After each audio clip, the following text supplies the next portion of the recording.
नमस्कार, मैं दृष्यंत सिंह अध्ययन अड्डा यूट्यूब चैनल पर एक बार फिर से आप सभी लोगों का बहुत बहुत स्वागत करता हूं और आशा करता हूं आप सभी अच्छे होंगे, स्वस्थ होंगे, आपकी पढ़ाई लिखाई भी बहुत ही बढ़िया तरीके से चल रही होगी।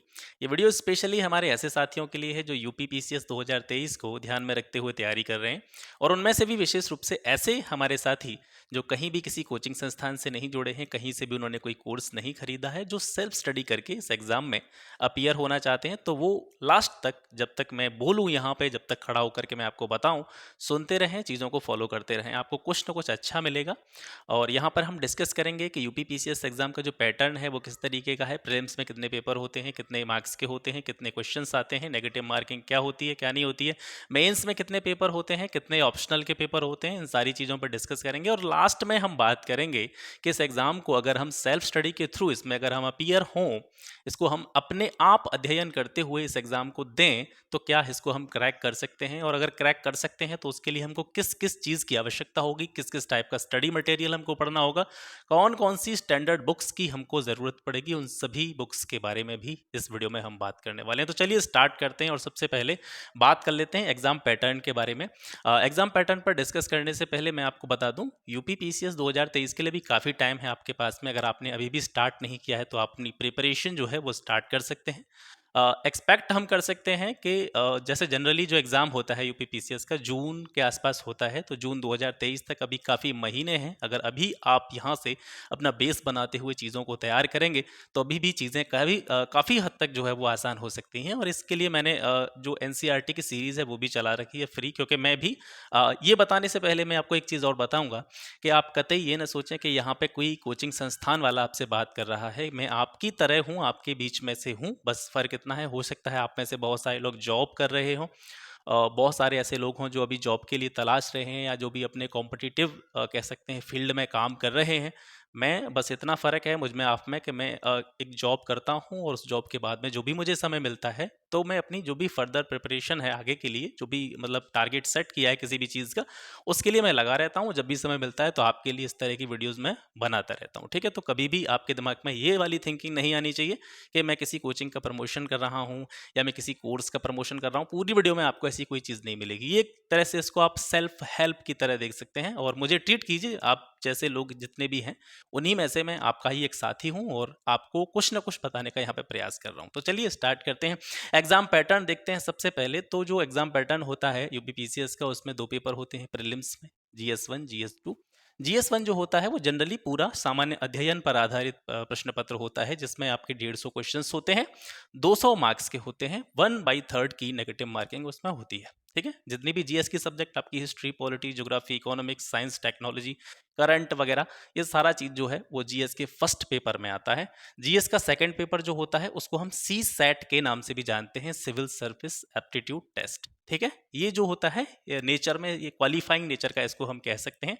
इसमें जो क्वेश्चंस आते हैं सर वो 100 आते हैं, 200 नंबर के होते हैं। 2 मार्क्स जो होते हैं प्रत्येक क्वेश्चंस के लिए जो है वो निर्धारित रहते हैं। क्वालिफाइंग नेचर होता है, इसमें आपको बहुत ज़्यादा स्कोर करने की ज़रूरत नहीं है, केवल आपको इसमें पास होना है। 33% मार्क्स आपको इसमें सिक्योर करने हैं। और एक चीज़ और ख़ास कि आपका अगर जीएस 1 में कितना भी अच्छा स्कोर है, अगर आप इसको क्वालिफाई नहीं कर पाए हैं, अगर आप सीसेट में 33% मार्क्स से नीचे हैं, तो आपका वो वाला पेपर चेक ही नहीं होगा। यानी आपका कितना भी अच्छा स्कोर रहा हो जीएस 1 में, लेकिन आप मेंस के लिए जो है वो शॉर्ट लिस्ट नहीं होंगे, ठीक है। तो सीसेट को भी हमको हल्के में नहीं लेना है। आगे मैं बात करूंगा सारी चीज़ों के बारे में कि सीसेट के लिए हमको क्या पढ़ना है, जीएस 1 के लिए किस तरीके से हमको तैयारी करनी है, ठीक है। तो ये दो पेपर होते हैं प्रीलिम्स में। आशा करता हूँ ये दोनों चीज़ें आपकी समझ में आ गई होंगी। इसके बाद में अगर आप प्रीलिम्स की जो कट ऑफ निर्धारित की जाती है बोर्ड के द्वारा, उसको अगर आप पार करते हैं तो फिर आपको शॉर्टलिस्ट किया जाता है मेंस एग्जाम के लिए, ठीक है। तो मेंस एग्जाम में जनरली पेपर होते हैं आपके 8। मेंस में यूपीपीसीएस का जो मेंस होता है, जनरली हम कह सकते हैं कि जो यूपीएससी का पैटर्न है, लगभग उसी पैटर्न को यूपीपीसीएस फॉलो करता है, ठीक है। सिलेबस भी लगभग आप एक जैसा ही मान सकते हैं।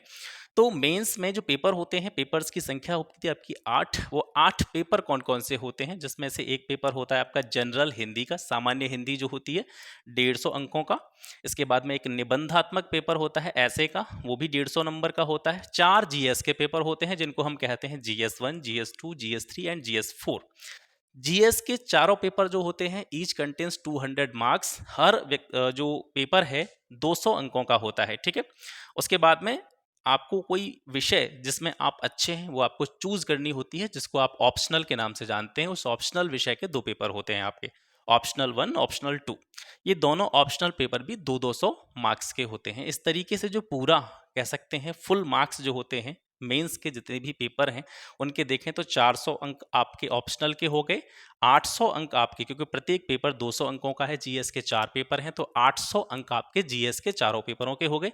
तो 800, 400, 1200 और 150, 150, 300, 1500 अंकों का जो होता है आपका मेंस होता है। मेंस में अगर आप शॉर्टलिस्ट होते हैं, यानी मेंस की जो भी कट ऑफ निर्धारित की जाती है बोर्ड के द्वारा, उसको आप पार करते हैं तो फिर आपको इंटरव्यू के लिए बुलाया जाता है, जो कि 100 अंकों का होता है। इस तरीके से जो आपका फाइनल सिलेक्शन है यूपी पीसीएस में, वो डिपेंड करता है आपका 1600 जो टोटल मार्क्स होते हैं उनमें से जो नंबर आप अचीव करते हैं, गेन करते हैं, उसके ऊपर डिपेंड होता है सारा कहानी। ठीक है, तो ये पेपर का एक पैटर्न हो गया।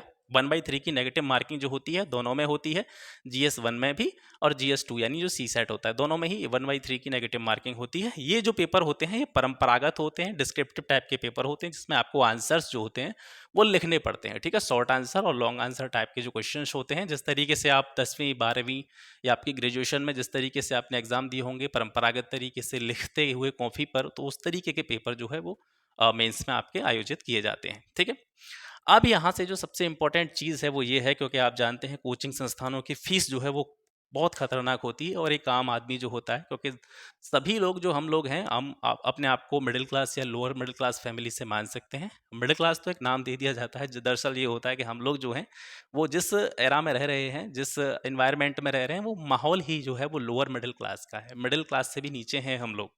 तो हम लोग जो बहुत ज़्यादा हैवी फीसेस होती हैं इन कोचिंग संस्थानों की, खास करके हम स्टेट पीसीएस एग्जाम्स की बात करें या यूपीएससी एग्जाम्स की बात करें, तो इनकी फ़ीस जो होती है वो काफ़ी हाई होती है। ठीक है, तो इनको हम अफोर्ड नहीं कर पाते हैं। लेकिन इसका मतलब ये नहीं है कि अगर आपके पास फीस नहीं है तो आप एग्ज़ाम क्लियर नहीं कर सकते। कोई भी आदमी अगर सेल्फ स्टडी करे अपने कमरे में बैठ करके, लेकिन उसके पास क्या होना चाहिए, विल पावर होनी चाहिए, डिटर्मिनेशन हो उसके अंदर कि हाँ मैं इस चीज़ को कर सकता हूँ। मेरे अंदर क्या नहीं है ऐसा, भगवान ने मुझे 2 हाथ दिए हैं, 2 पैर दिए हैं, 2 आँखें दी हैं सही सलामत। ठीक है, ये सारा शरीर दिया है मुझे, स्वस्थ दिया है, तो अगर ये सारी चीज़ें मेरे पास हैं तो क्यों मैं नहीं कर सकता। और दूसरी एक और चीज़ होती है कि अगर एक भी व्यक्ति ने अगर सेल्फ स्टडी से कोई एग्ज़ाम निकाला है तो आप भी निकाल सकते हैं। मुश्किल या असंभव चीज़ें वो होती हैं जिनके बारे में इस तरीके से अगर हम सोचें कि जो हुई ही नहीं हो, या पहले किसी ने किया ही नहीं हो, या आज तक किसी ने अपनी सेल्फ स्टडी के द्वारा सिविल सर्विसेज एग्जाम को या स्टेट पीसीएस एग्जाम को निकाला ही नहीं हो, बिना कोचिंग के आज तक किसी का पेपर ही नहीं निकला हो, किसी ने क्वालिफाई नहीं किया हो, तो ये हो सकता है कि भाई ये चीज़ ऐसी है कि असंभव है, नहीं हो सकती है।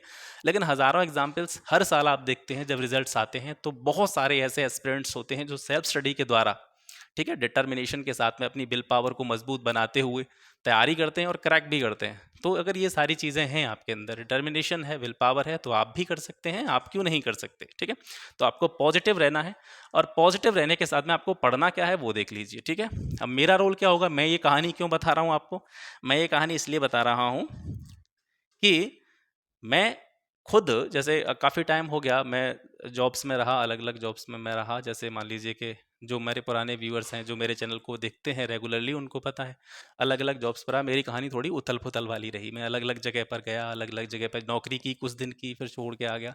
इस तरीके से फ़िलहाल 1-1.5 साल से मैं सेटल हूँ, कर रहा हूँ अपना। ठीक है, फिर टीचिंग जॉब्स में हूँ, तो मैं अपना जो है सेटल हूँ यहाँ पे। अब थोड़ा सा क्या है कि टाइम बच जाता है थोड़ा सा, और टाइम रहता है तो क्यों ना कुछ ऐसा किया जाए जो कह सकते हैं कि आप एक ही चीज़, यानी आपने जीवन में कोई एक अचीवमेंट लिया, आपने अपनी लाइफ में कोई एक अचीवमेंट लिया, और उसी अचीवमेंट को लेकर के आप 40 साल तक उसका गुणगान कर रहे हैं, यानी आप बूढ़े हो गए और एक नौकरी के साथ में आपने जीवन बिता दिया।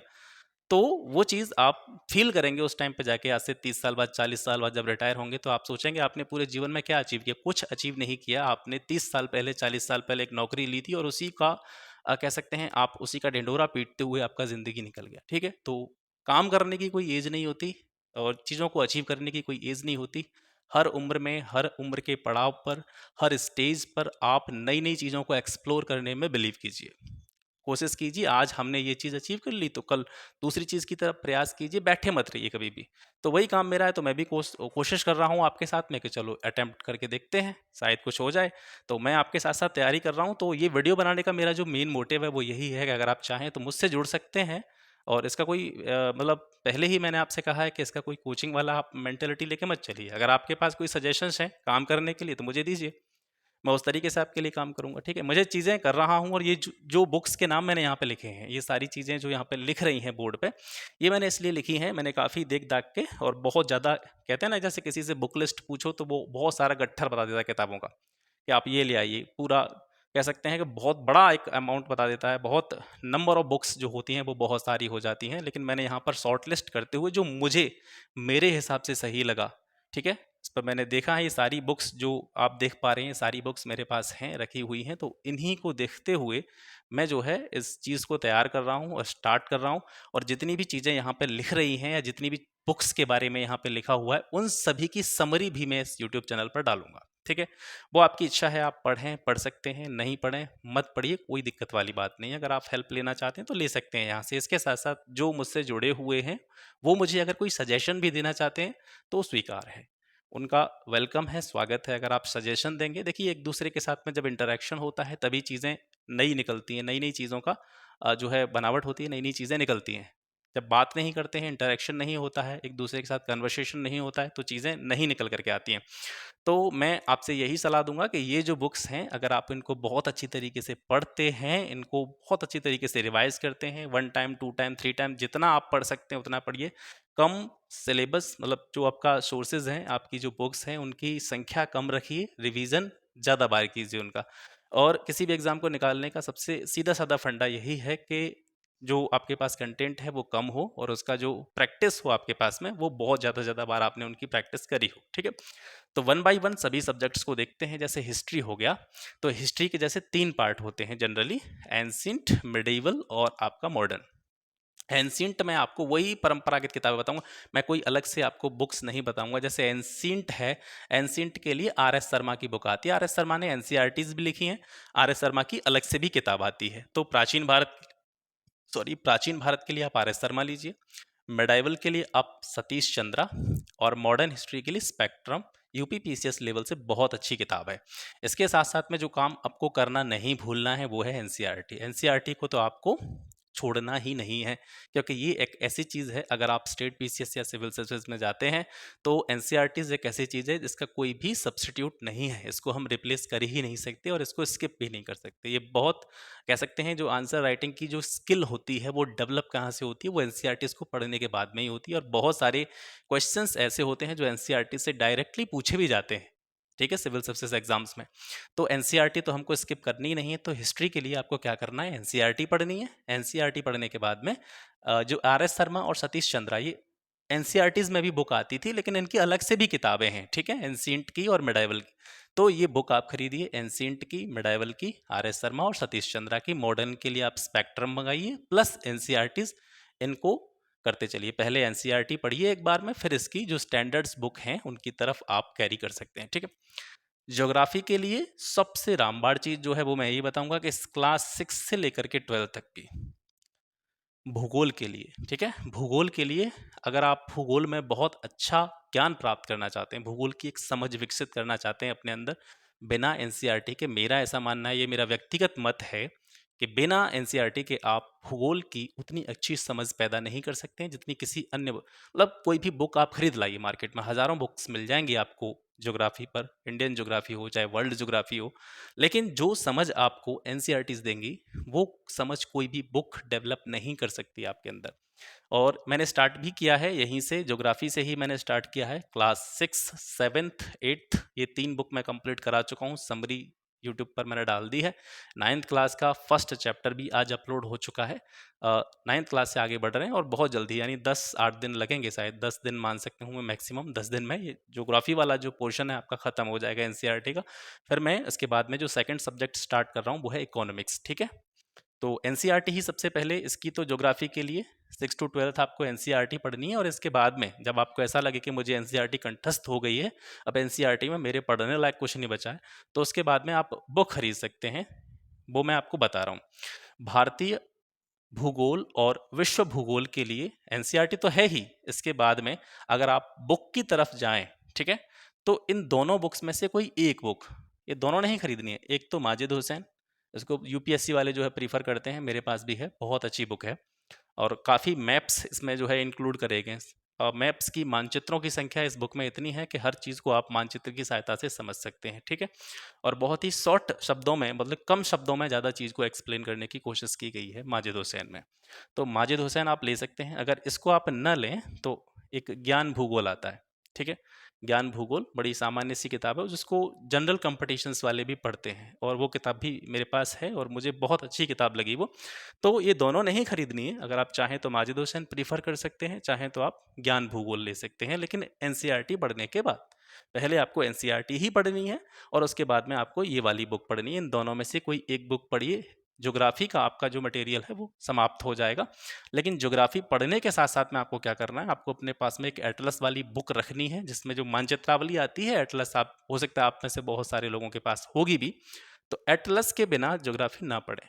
जो भी चीज़ आप एनसीईआरटी से पढ़ रहे हैं या किसी भी बुक से पढ़ रहे हैं, उसमें जो भी चीज़ों के बारे में बताया जा रहा है, चाहे वो आपका, जैसे मान लो पहाड़ियाँ हैं, कोई मैदान है, प्रायद्वीपीय पठार है, दर्रे हैं, आपके ग्लेशियर्स हैं, पहाड़ियाँ हैं, इन सभी चीज़ों के बारे में जब उसमें बताया जा रहा है तो इनको आप मैप में पॉइंट आउट कीजिए कि कोई भी पार्टिकुलर चीज़ जिसके बारे में हम पढ़ रहे हैं वो मैप में कहाँ पर उसकी अवस्थिति है, उसकी लोकेशंस को जानने का प्रयास करें, ठीक है। तो एटलस इसके लिए है। और एक और आती है cut and draw book. Cut and draw में क्या होता है, ब्लैंक मैप्स होते हैं, इसमें ब्लैंक मैप होते हैं।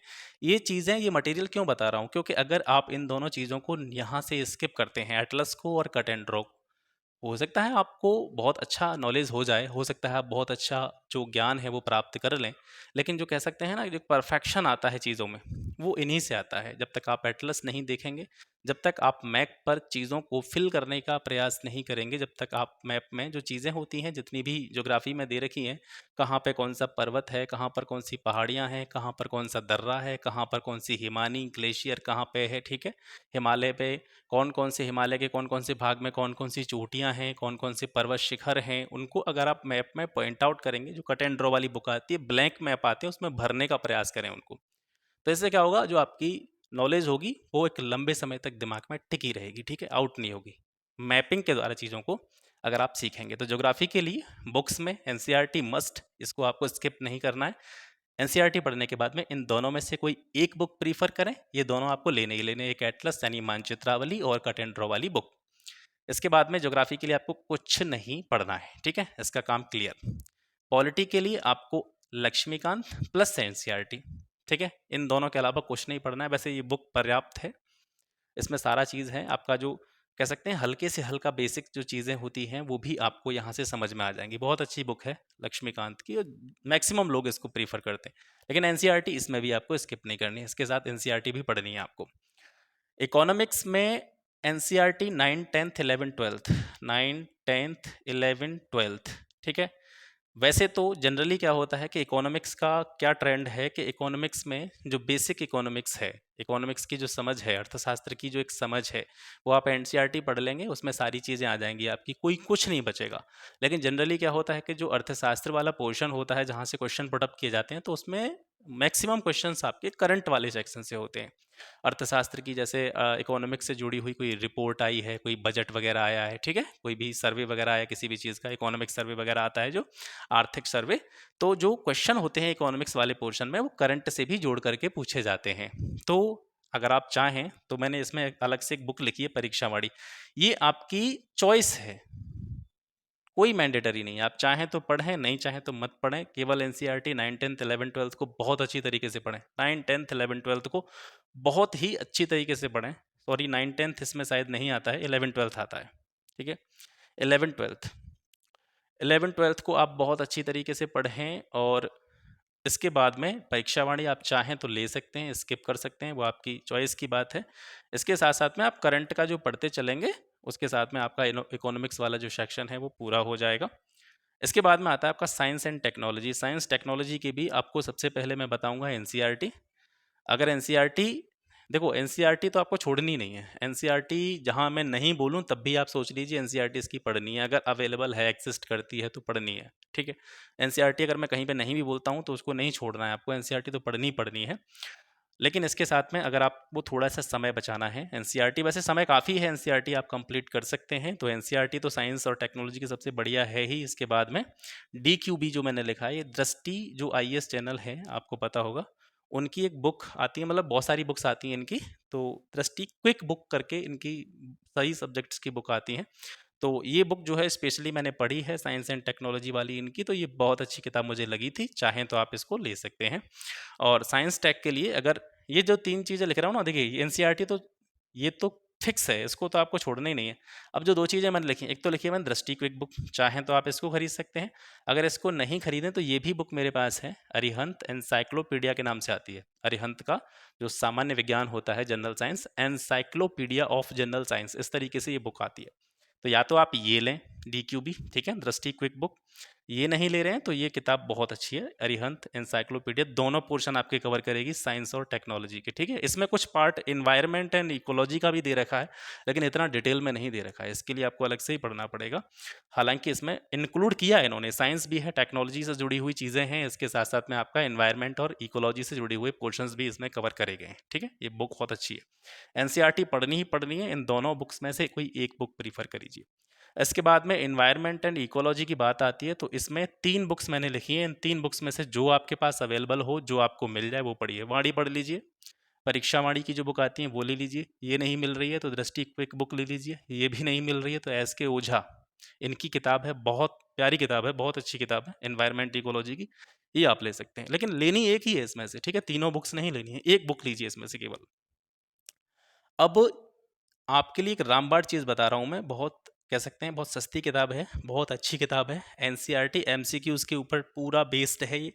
क्लास 6 से लेकर 12 तक जितनी विषय हैं, हिस्ट्री, ज्योग्राफी, पॉलिटी, इकोनॉमी, ठीक है, आपका साइंस, टेक्नोलॉजी, इन्वायरमेंट, इकोलॉजी, जो भी विषय चलती हैं एनसीईआरटी में, उन सभी के एमसीक्यूज़ के रूप में ये बुक जो है बनाई गई है, ठीक है। एनसीईआरटी एमसीक्यूज़ हैं इसमें। किरण रेड एंड वाइट के नाम से आती है, ये रेड एंड वाइट के नाम से। इस बुक का काम क्या रहेगा आपकी तैयारी में? इस बुक का काम ये रहेगा कि जैसे ही आप जैसे हिस्ट्री पढ़ते हैं, हिस्ट्री आपने पढ़ी एनसीईआरटी से, तो एनसीईआरटी पढ़ने के बाद में इस बुक में बिल्कुल चैप्टर वाइज, जैसे आप 6 क्लास की बुक पढ़ रहे हैं, 6 क्लास का पहला चैप्टर है, पहला चैप्टर आपने पढ़ा, तो पहला चैप्टर पढ़ने के बाद में इसमें भी बिल्कुल इसी तरीके से दे रखा है कि जैसे पहला चैप्टर, 6 क्लास का पहला चैप्टर, तो उसके जितने भी क्वेश्चंस बनेंगे, या तो उसकी एक्सरसाइज से, जो बुक में एक्चुअल एक्सरसाइज होती है उस एक्सरसाइज से, और उस एक्सरसाइज के अलावा उस चैप्टर में से कितने क्वेश्चंस बनाए जा सकते हैं, जिस टाइप के क्वेश्चन जनरली सिविल सर्विसेज में पूछे जाते हैं, वो सारे क्वेश्चन मिलेंगे। इसके अलावा जो क्वेश्चंस प्रीवियस एग्जाम्स में पूछे गए हैं उनको भी इसमें इंक्लूड करा गया। तो बहुत ही प्यारी बुक है NCERT MCQs, Kiran red and white के नाम से आती है, इसको आप जरूर लें। जो भी चैप्टर आप एनसीईआरटी से पढ़ें उसको फिर यहाँ से आप प्रैक्टिस करें उसकी, ठीक है, साथ ही साथ में काम होता चला जाएगा। अभी 2022 चल रहा है तो जून में लगभग पेपर होगा, तो वो जैसे 2023 का एक इंडिया बुक आती है, इंडिया ईयर बुक करके आती है, तो ईयर बुक जो है अभी आप 2022 का ले लीजिए।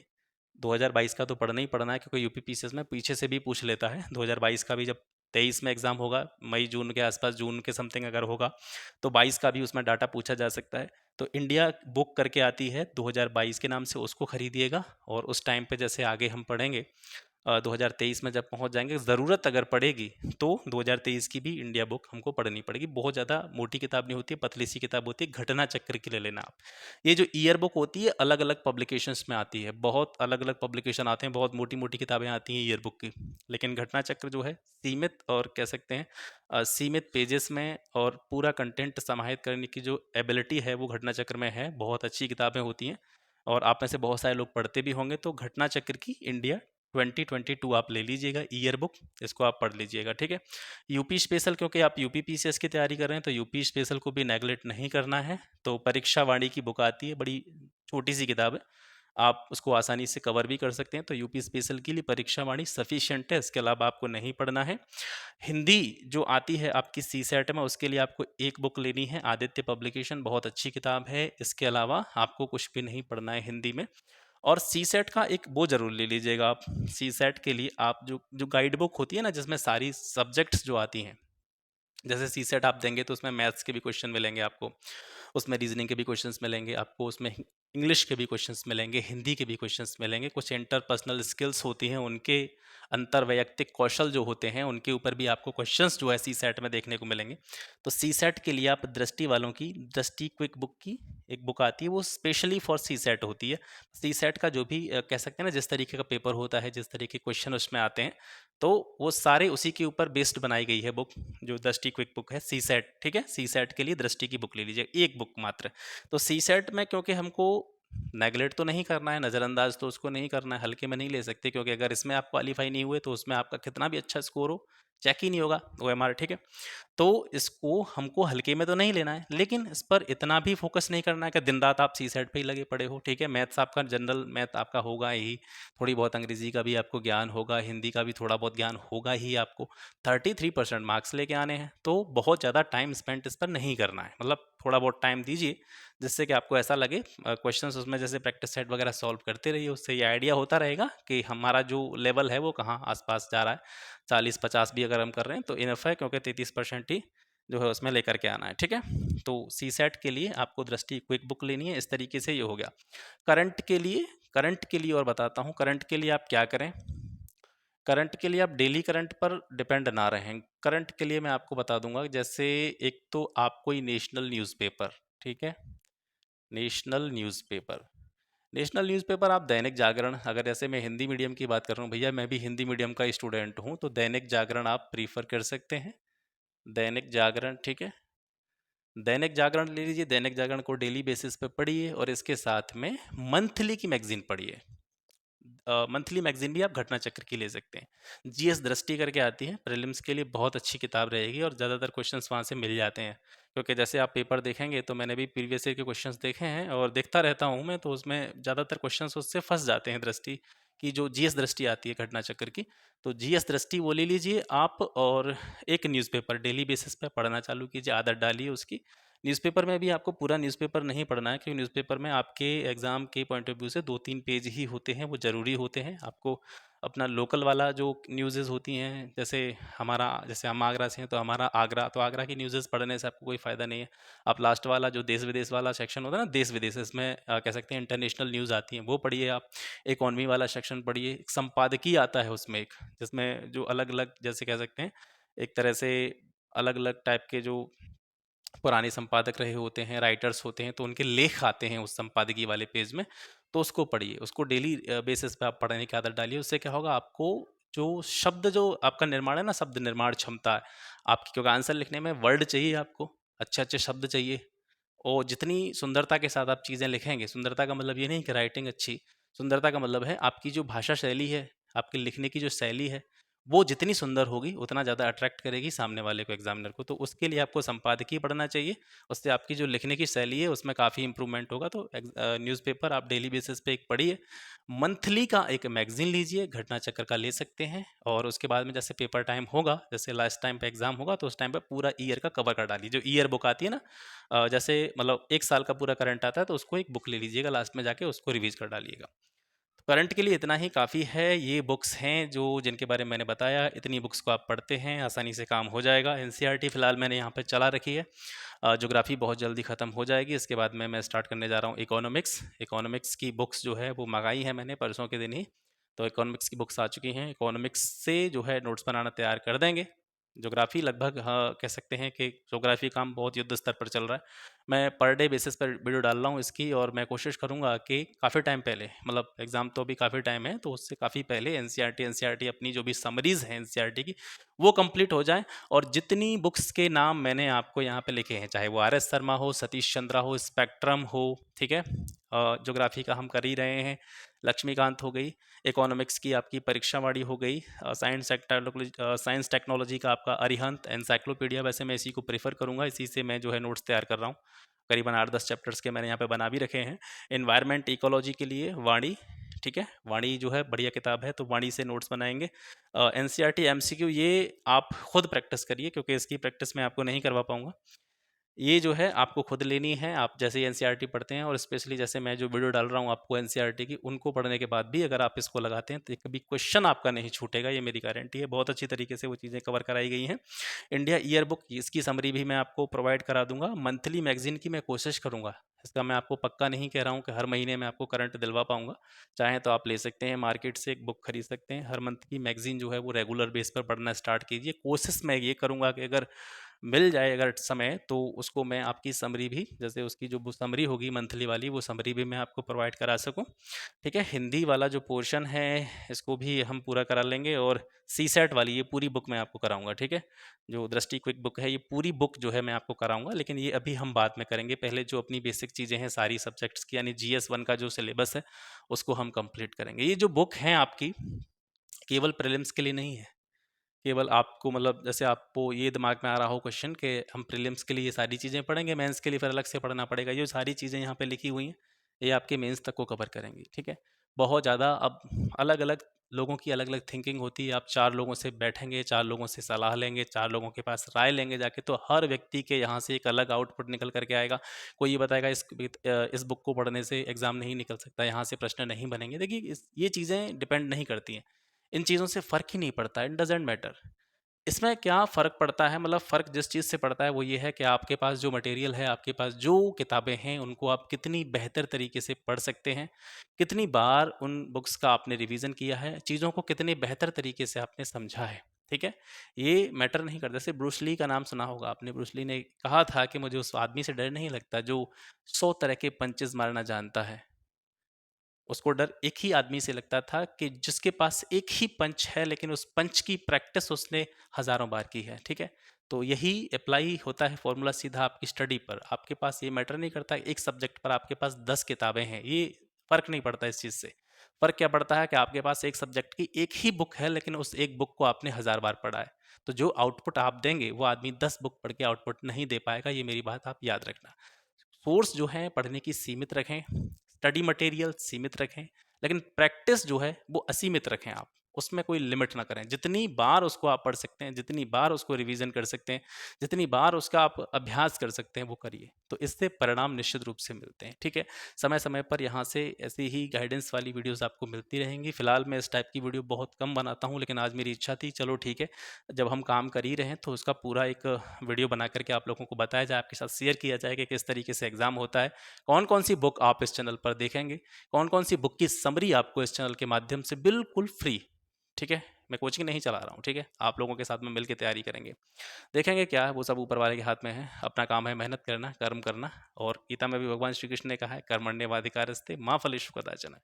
ठीक है, तो कर्म पर ही अपना अधिकार है, रिजल्ट क्या होगा उस पर अपना कोई भी कंट्रोल नहीं है। तो हम काम कर सकते हैं, काम करेंगे लगातार, पेपर में अभी काफ़ी टाइम है, तब तक लगे रहेंगे। तो आपसे भी निवेदन है कि आप जो चीज़ें कर रहे हैं उनको तैयार कीजिए अपना, और यहाँ से जितनी भी हेल्प मिल सकेगी मैं करता रहूँगा। अपने पास भी जो आपके पास मटेरियल है, जितना मटेरियल है, अगर आप अभी कैपेबल नहीं हैं मटेरियल खरीदने के लिए, तो आपके पास जो है वहीं से स्टार्टिंग कीजिए। धीरे धीरे अपना जो सामान है, दो धीरे धीरे जो अपने अस्त्र शस्त्र हैं जिनके बारे में बताया था, वो सारी चीज़ें कलेक्ट करना स्टार्ट कीजिए, और विल पावर बनाए रखिए, पेशेंस रखिए। बड़ी चीज़ें करने में समय लगता है, जब आप बड़े गोल्स सेट करते हैं तो उसमें टाइम लगता है, डेफिनेटली टाइम लगता है, एक दिन में ये चीज़ें नहीं होती हैं। तो इसके लिए पेशेंस, अगर आप कॉम्पिटिटिव लाइफ में हैं तो पेशेंस रखना बहुत ज़रूरी है। बिना पेशेंस के आप अपना गोल अचीव नहीं कर पाएंगे।